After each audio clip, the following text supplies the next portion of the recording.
Hawk Roosting by Ted Hughes. Edward James Ted Hughes, ஃபேமஸான English poet, translator, children's writer. 20th century சேர்ந்த ஃபேமஸான ரைட்டர்ஸில் இவரும் ஒருத்தர். 1956 Sylvia பிளாத்துங்கிற இன்னொரு ஃபேமஸான ரைட்டர் மேரேஜ் பண்ணிக்கிட்டாரு.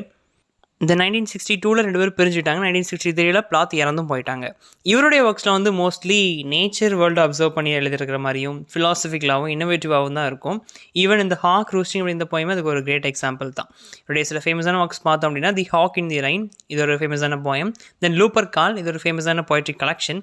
இதில் உள்ள ரெண்டாவது போயம் தான் இந்த ஹாக் ரூஸ்டிங் நமக்கு ப்ரிஸ்கிரைப் பண்ணியிருக்கிறது. இந்த போயம் வந்து டெட் ஹியூஸ் வந்து ஒரு ஹாக்குடைய பெர்ஸ்பெக்டிவில் எழுதியிருக்காரு. ஒரு ஹாக் வந்து நல்லா யோசிச்சுது அப்படின்னா, நம்ம மனுஷங்களை மாதிரி யோசிச்சுதுன்னா என்னென்ன யோசிக்கும் அப்படிங்கிற விஷயங்கள் இந்த போயமில் சொல்லியிருக்காரு. பட் அதுக்கு மனுஷ குவாலிட்டிஸ்லாம் அதுக்கு ஏற்றி சொல்லலை. அதாவது இப்போ லவ், மர்சி இந்த மாதிரி ஹியூமன் குவாலிட்டிஸ்லாம் இருக்கிற மாதிரி அதை காட்டலை. அதோடைய குவாலிட்டிஸ்லேயே அதுக்கு ஜஸ்ட் தாட்ஸ் யோசிக்குது அப்படின்னா எப்படி யோசிக்கும் அந்த மாதிரி விஷயங்களை இந்த போயமில் ரொம்ப அழகாக சொல்லியிருக்காரு. ஸோ அதுக்கு தாட்ஸ்லாம் இருக்கிற மாதிரி பர்சனிஃபை பண்ணி இந்த போயமில் ரொம்ப அழகாக சொல்லியிருக்காரு. ஒரு ஹாக்குடைய பெர்ஸ்பெக்டிவில் இந்த போயம் நம்ம பார்க்க போகிறோம். ஓகேவா? இந்த போயம் லைன்ஸ் வந்து நான் உங்களுக்கு டிஸ்கிரிப்ஷனில் கொடுத்துருக்கேன், ஃபாலோ பண்ணிக்கோங்க. First stanza. I sit in the top of the wood, my eyes closed. In action, no falsifying dream between my hooked head and hooked feet, or in sleep rehearse perfect kills and eat. First stanzaலே எப்படி சொல்லியிருக்காரு அப்படின்னா, அந்த hawk சொல்லுது I sit in the top of the wood, my eyes close. நான் வந்து இந்த ஃபாரஸ்டோடைய உயரத்தில் உட்காந்துருக்கேன், இந்த வுட்ஸோடைய உயரத்தில் உட்காந்துருக்கேன், உயரமான ஒரு மரத்தில் உட்காந்துருக்கேன். என்னுடைய கண்கள் மூடி இருக்கும்போது இப்படி கண்ணை மூடிட்டு இருக்கும்போது எந்த ஒரு ஃபால்சிஃபைங் ட்ரீம்ஸ், அதாவது ஒரு பொய்யான கனவுகள் எதையுமே நான் காணலை. ஜஸ்ட் நான் எதை யோசிச்சுருக்கேன் அப்படின்னா, rehearse perfect kills and eats, எப்படி என்னுடைய ப்ரேயை கொத்தி காலி பண்ணலாம், சாப்பிட்லாம், அதை மட்டும்தான் நான் யோசிச்சுட்ருக்கேன் அப்படின்னு சொல்லி இந்த ஃபர்ஸ்ட் பேரால between my hooked head and hooked feet, அதான் என்னுடைய அந்த பீக், இந்த ஃபுட், இது நடுவில் என் பாடு கண்ணை மூடி உட்காந்து நான் எதை யோசிக்கிறேன் அப்படின்னா, எப்படி என்னுடைய ப்ரே காலி பண்ணணும்னு மட்டும்தான் யோசிக்கிறேனே தவிர எந்த ஒரு பொய்யான தேவையில்லாத கனவுகள் எதையுமே நான் காணலை.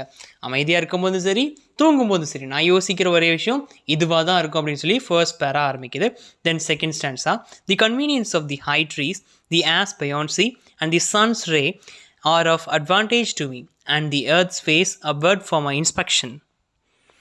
இப்போ அந்த உயரமான ட்ரீஸ் அண்ட் இந்த காற்று அடிக்கிற அந்த ஃப்ளோ, அந்த சூரிய கதிர்கள், இது எல்லாமே வந்து அந்த ஹாக்குக்கு வந்து ஒரு இதாக இருக்கான், கன்வீனியண்ட்டாக இருக்கேன், எல்லாமே எனக்கு ஏற்ற மாதிரியே இருக்குது. இப்போ நான் நல்லா உயரமாக பறந்துட்டுருக்கேன், ரேஸ்ட் எடுக்கணும்னு தோணுச்சுன்னா நல்லா உயரமான ஒரு மரத்தில் உட்காந்துக்குவேன், காற்றடிக்கிற அப்படியே இந்த ஃப்ளோவில் நல்லா நான் போகிறேன், இந்த சூரிய கதிர்கள் இது எல்லாமே எனக்கு கன்வீனியண்ட்டாக இருக்குது. Are of advantage to me and the earth's face upward for my inspection, எல்லாமே எனக்கோட அட்வான்டேஜ் தான். அதே மாதிரி அப்படியே அந்த பூமிக்கு மேலே அப்படியே பறக்கும் இந்த கழுகு பார்வை அப்படிங்கிற மாதிரி நல்லா அந்த என் கண்ணை வச்சு அழகாக அப்படியே இன்ஸ்பெக்ட் பண்ணுவேன் பூமியை, எல்லாத்தையும் நான் அப்படியே நோட்டீஸ் பண்ணிகிட்டே இருப்பேன். அப்படியே இன்ஸ்பெக்ட் பண்ணிட்டு பறக்கிறது என்னுடைய வேலை, அப்படியே மேல் டாப்பில் பறப்பேன், பூமி எனக்கு கீழே இருக்கும், நான் அப்படியே எல்லாரையும் அப்படியே பார்த்துட்டு என் ப்ரே இங்கே இருக்க எல்லாத்தையுமே அழகாக வாட்ச் பண்ணிட்டு அப்படியே பறந்து போயிட்டுருப்பேன் அப்படின்னு சொல்லி இந்த செகண்ட் ஸ்டாண்ட்ஸால் அந்த ஹாக்ஸ் சொல்கிற மாதிரி சொல்லியிருக்காரு. Then third stanza, my feet are locked upon the rough bark. It took the whole of creation to produce my foot, my each feather.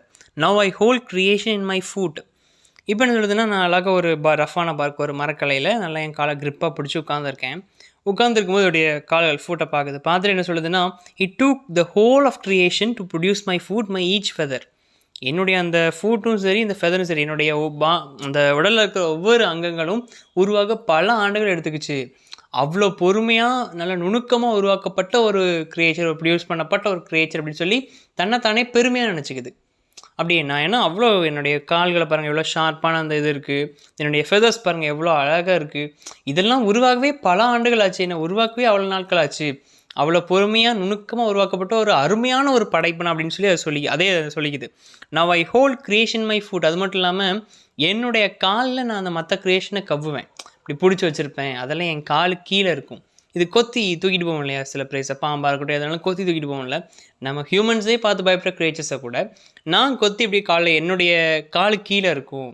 அந்தளவு நான் ஒரு சுப்பீரியரான ஒரு கிரியேச்சர் அப்படிங்கிறத சொல்லுது.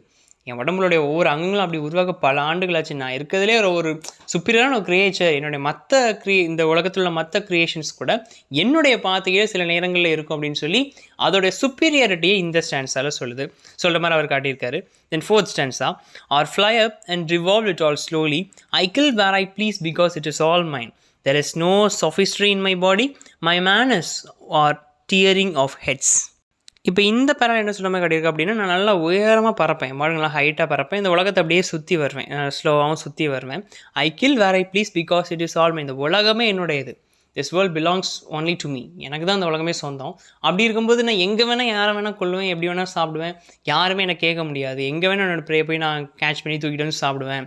ஸோ இந்த உலகமே என்னுடையதான். நான் எங்கே விருப்பப்பட்டாலும் அங்கே அதை போய் நான் கொள்ளுவேன். யார் என்னை கேட்க முடியாது அப்படின்னு சொல்லி சொல்லுது. There is no sophistry in my body. My manners are tearing off heads.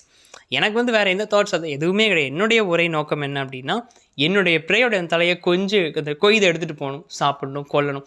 இது மட்டும்தான் என்னுடைய எண்ணமாக இருக்கும் அப்படின்னு சொல்லி இந்த பேரால இந்த ஹாக் சொல்கிற மாதிரி சொல்லியிருக்காரு. தென் 5th stanza, the allotment of death for the one path of my flight is direct.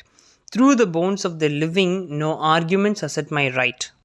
இந்த பேரால வந்து ஹாக் தன்னுடைய நோக்கத்தை சொல்கிற மாதிரி சொல்லியிருக்காரு. அதாவது the allotment of death for the one path of my flight is direct. என்னுடைய நோக்கம் எதாக இருக்கும் அப்படின்னா, என்னுடைய பாதை எதாக இருக்கும் அப்படின்னா, இந்த ப்ரேயை கொள்வது இல்லை, என்னோடய இறையை கொண்டு சாப்பிட்றது. இது மட்டும்தான் என்னுடைய எண்ணமாக இருக்கும். வேறு எதுவும் என்னோட எண்ணம் கிடையாது. ஸோ அதை டெத் அலாட் பண்ணுறது ப்ரேனை கொலதான செய்ய கொண்டு தான் சாப்பிட முடியும் இல்லையா? ஸோ என்னோடய நோக்கம் அது மட்டுமா தான் இருக்கும். Through the bones of the living no arguments assert my right. யாரும் என்கிட்ட வந்து கேள்வி கேட்க முடியாது, கேள்வி கேட்கவும் கூடாது. ஏன்னா இந்த உலகமே என்னோடது. இது எல்லாமே இஸ் இட் ஆல் மைன், எல்லாமே என்னோடது. ஸோ அப்படி இருக்கும்போது நான் யாருக்கும் விளக்கம் கொடுக்க வேண்டிய அவசியமே கிடையாது. யாரும் என்கிட்ட வந்து ஆர்கியூ பண்ண மாட்டாங்க. நானும் போய் இத்தனை பேரை கொண்டு கணக்கு காட்ட வேண்டிய அவசியம்லாம் கிடையாது. நான் விருப்பப்பட்ட இடத்துல கொள்ளுவேன், விருப்பப்பட்ட மாதிரி சாப்பிடுவேன். அது என்னோட விருப்பம் அப்படின்னு சொல்லி இதுலேயும் அதோடைய நோக்கத்தை சொல்கிற மாதிரி தான் காட்டியிருக்காரு. எல்லாத்தையும் கொள்றது என்னுடைய வேலை. நான் என் பாட்டுக்கு பறந்து போவேன், கொன்று சாப்பிடுவேன்.